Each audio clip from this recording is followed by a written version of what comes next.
अस्सलाम वालेकुम प्यारे प्यारे बहन भाइयों, क्या हाल चाल है। उम्मीद है कि आप सब ठीक ठाक होंगे, खैरियत से होंगे। तो जी आज मैं आपके साथ लेके आई हूँ अपनी संडे मॉर्निंग रूटीन। तो बच्चे उठे थे, उठते उठते 12 बज गए थे जब नाश्ता लेके आए हैं। तो नाश्ता लाए थे आज नान चने और लस्सी का। तो मैंने कहा मैं अपने बहन भाइयों से संडे मॉर्निंग रूटीन भी शेयर कर दूँ, क्योंकि आप लोगों के साथ खाने की वीडियो शेयर कर करके खट करके जो मैं बनाती हूँ वो तो आप देख देख के बोर होते होंगे। आप कहते होंगे बस ये डिनर या लंच की रूटीन शेयर कर देते, ब्रेकफास्ट की नहीं कर रही। तो मैंने कहा मैं कर दूँ। और साथ जी के नाम लेते हैं हुआ ये कि लस्सी बनाने के लिए मैं ये जग पकड़ा। मैंने कहा मैं ग्राइंडर में बनाती हूँ, तो लाइट चलेगी। फिर मुझे दोबारा दूसरे बर्तनों में डाल के, यानी कि दूसरे जग में डाल के बनानी पड़ी लस्सी। तो जी अगर मेरे पीछे कोई आवाज़ आ रही हो ना तो उसको इग्नोर कीजिएगा। ये हमारे ऊपर हैं वाले ऊपर वाले पोर्शन जो रहते हैं उनकी आवाज़ें हैं, बच्चों की।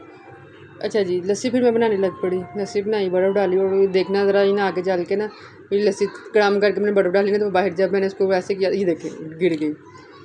खैर ये हो ही जाता है, ऐसे ना कुछ काम हो जाते हैं। तो फिर हमने नाश्ता किया। नाश्ते के बाद जब मैं चाय बनाने के लिए आई किचन में तो हमारी गैस उस टाइम तक चली हुई थी। और मुझे ये बताइए कि कौन कौन से इलाके में जो है लाइट बहुत ज़्यादा तंग कर रही है। हमारे इलाके में तो नाइट में बहुत ज़्यादा तंग करती है। आज नाश्ते टाइम भी चलेगी। अच्छा जी, आप मेरी वीडियो को फॉलो क्यों नहीं करते? वीडियो को फॉलो किया करें, एंड तक देखा करें, वीडियो को लाइक शेयर और चैनल को सब्सक्राइब किया करें। टिकटॉक पे, फेसबुक पे, इंस्टाग्राम पे अपनी बहन को देख रहे हैं तो प्लीज़ वहाँ पे भी फॉलो कर लिया करें। और यूट्यूब चैनल पे ज़्यादा से ज़्यादा सपोर्ट करें। और मुझे आप सबकी ज़्यादा से ज़्यादा सपोर्ट की ज़रूरत है। तो जी ये लस्सी मेरी बनकर तैयार हो गई थी, यमी सी। हमने नाश्ता किया। अल्लाह हाफिज़।